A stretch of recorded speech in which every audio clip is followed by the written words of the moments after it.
The suffering of the mind is not quite the same as physical pain. You get chased by a crocodile. This is fear. You run, you get bit, but you make it home. The pain of the bite is physical. It should heal itself, might need a doctor. But the fear of crocodiles that now haunts you, stops you leaving the house, brings you nightmares about being chased. That stuff is going on even when the crocodile is long gone. Why? You banged your knee on a table 6 years ago. Does it still cause you pain? Regrets? No. You just let go and get on. But some things stick with you. Why? That why is the suffering of the soul, the mind. It's not the same as a physical knock. You didn't ask that girl out 10 years ago, and every so often it burns at you late at night. Why? Now you got trauma from an event that didn't even happen. It's this bag of churning regrets, traumas, fears, sadnesses. These are the suffering that is ego illusions. You have a need for reality to be stable and predictable. This is selfish in a way. Like reality has to be something it's not for you. Like if you had a friend who was too tall, and you're like, oh my God, he's scary. But you have to get over the prejudice. It's not his fault he's tall. You accept that reality is whatever it is, weirder than you ever conceived, more ineffable than the human brain can cope with. Then you stop trying to make sense of everything. Let reality be what it wants to be, whatever that is. Let it flow, and be comfortable with that. But really it's just a conduit, like an audio cable or something. It just transfers love from one soul to another, if you're using it right. So do real, simple, nice things for the beings in your world. Pet the cats, feed the birds, hug the friends, help the family, do the dishes, take someone special, somewhere nice. Just be real, honest, humble, play tennis with life. So if you stand still, ball goes by, you lose. Or ball hits you in the face, you lose. The trick in tennis is to adjust your stance to knock the ball back over the net. Ask a doctor why they became a doctor, or nurse, or therapist, or volunteer. There's a road, like a pathology, and it kind of matches the Buddha journey. A lot of the times you ask, there will have been a crisis. Someone got sick. Then comes the vow to become a doctor. Suffering came at them like a cannonball, and in that moment, they moved, changed their stance, their life path, and knocked that ball back over the net. They adjusted their stance to deal with the suffering, rather than let it go by, or simply keep knocking them in the face. Keep their eye on it, let the flow of the game move them into position, and hit it true and square with all they got. Ball's in your court. You are your whole body, your aura, the world around you, the beings in your world. You are me, you are all. It's all a dream, it's all illusion, it's all a swirling phantasm of images, smells, emotions, thoughts, sounds, souls colliding. Take a back seat. Let the love be you instead.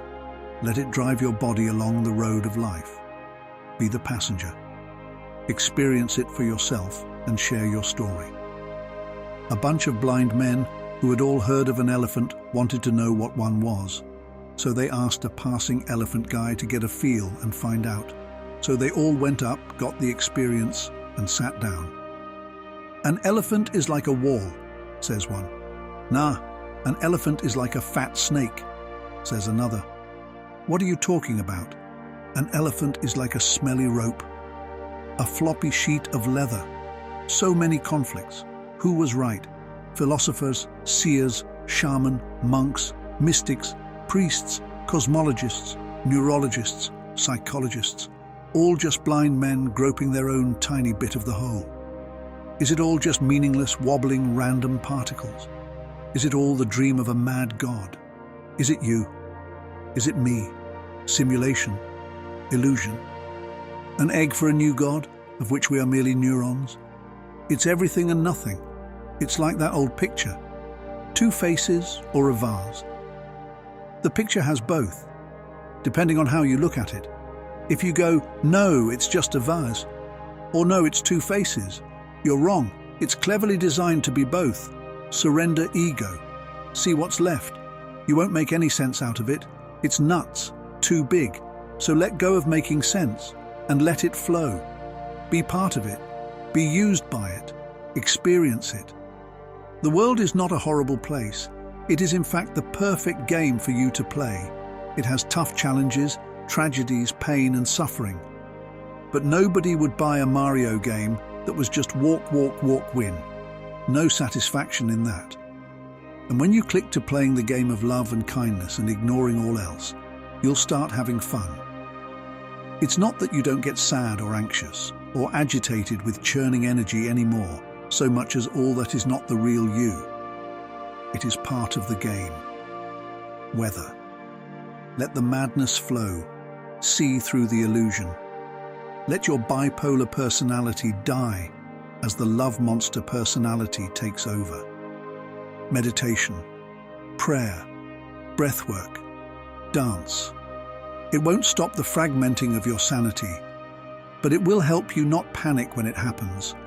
It won't stop entities happening, but will help you accept and extend love to them. It won't stop the horror shows, but will help you let it flow and be more entertaining than frightening. It won't stop you dying, but will help you die with grace and get to heaven easier. It won't stop the emptiness, but will help you fill it with love. It won't stop anything happening, but will help you let it happen. Buddha wanted happiness. He tried a bunch of stuff, including eliminating natural desire. He almost starved himself trying to eliminate hunger. Then he decided that was stupid, had himself a nice meal, and then attained enlightenment. And what did he do? Hung out with his friends, gave love, and was loved, taught love, preached love, lived love. But for you, here and now, love is kindness, but also truth and courage. Breathe. Preserve your own mental and spiritual health as best you can. Don't be part of the hell you're going through. Be true to yourself and others. It is a mountain. You can start at any point. Follow the footpath round, crawl through the vegetation, climb the cliffs, whatever. But if you're going up, you end up at the summit, whichever way you go. Every path up has its perils. You can get lost, fall back down to square one, reach a plateau and think you made it. Give up in despair through the tough bits. Get distracted by the trivial stuff along the way. But whatever route you used, there is only one summit. Climbers and walkers all have the same view from the top, and it's beautiful. I don't really want anything. In not needing anything, I have everything I need. Is it not so? Your search for sovereignty is the very thing that keeps you trapped, because in your mind you are not already that. In your mind you are not complete, perfect, free. I don't need magic. It happens if it is meant to. In trying to bend reality to our will, it is we who contort ourselves and not the world. You see, there is nothing which is not part of the story, don't you see? Failing is as important as succeeding. You seem to still want to divide reality into failure and success. What exactly is this failure you speak of, if not part of the story? Humanity could go extinct tomorrow. It still would be part of the story. A failure? I think not. Did you know that you need suffering and scarcity just as much as you need pleasure and abundance? We are human. We do not know what we need or want, but it is possible to find out. If you had everything you needed or wanted at all times and could never not have that, you would do spells to experience scarcity and suffering. That would be your desire.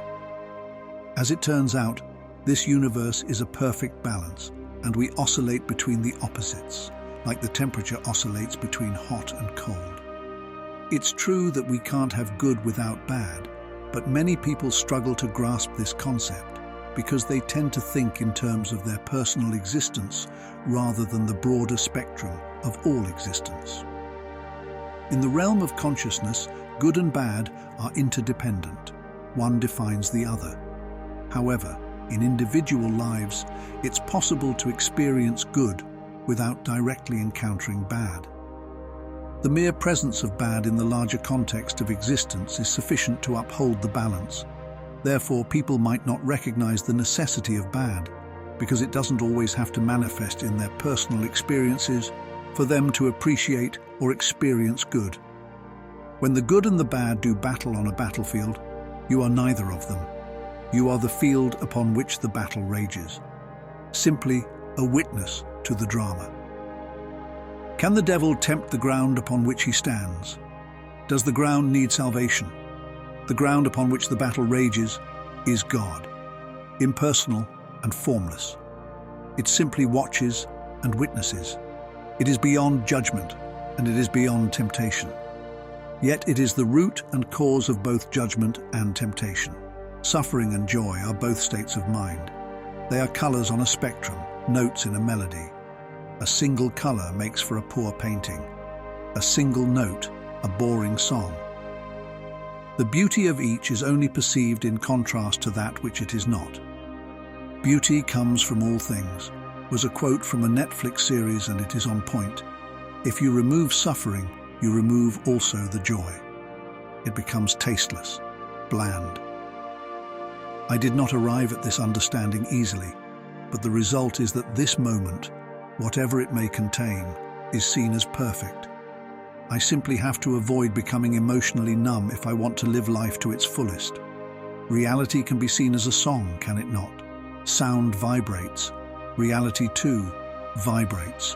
Nothing is at rest. In a very real sense, we are a song. A word is what the Bible calls it. Sound, in any case. Reality is so much more nuanced. Try to wrap your head around this paradox. I am alone. I am not alone. Both statements are true, yet neither is true standing without the other. Standing alone, they are but half-truths. The Hermetic Kybalion says it like this: everything is dual. Everything has poles. Everything has its pair of opposites. All truths are but half-truths. All paradoxes may be reconciled. Our idea of perfection is faulty.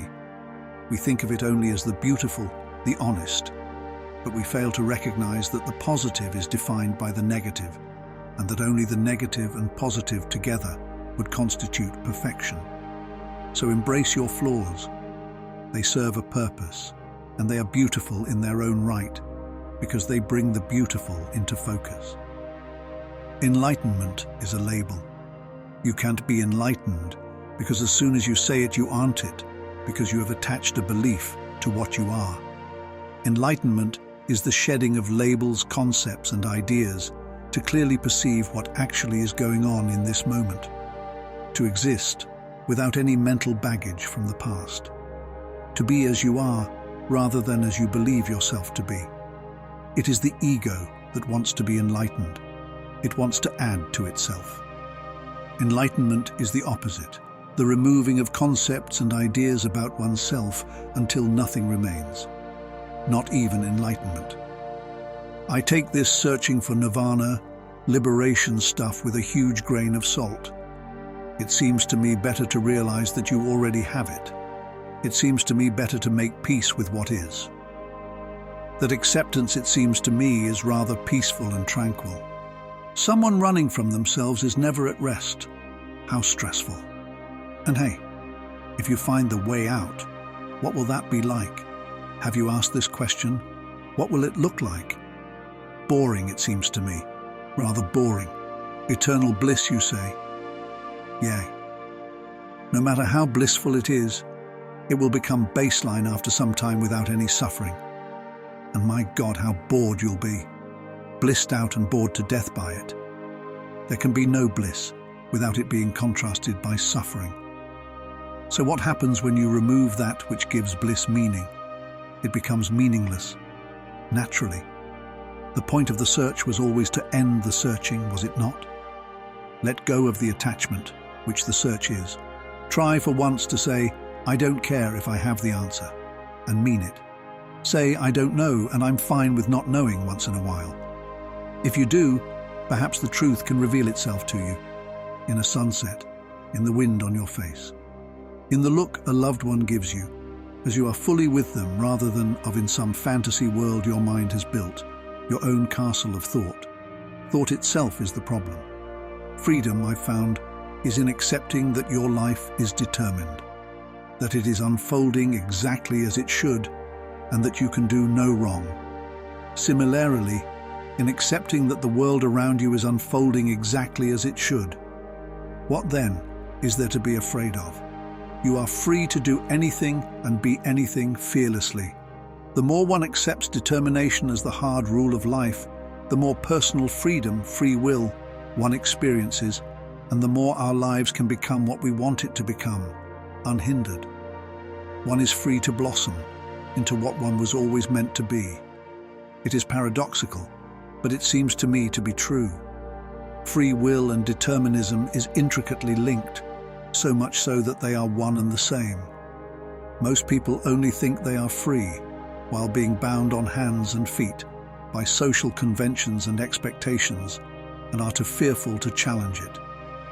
What could you make of the world and of your life if you were fearless? What changes would you fight for if you were completely free to fight the force of nature?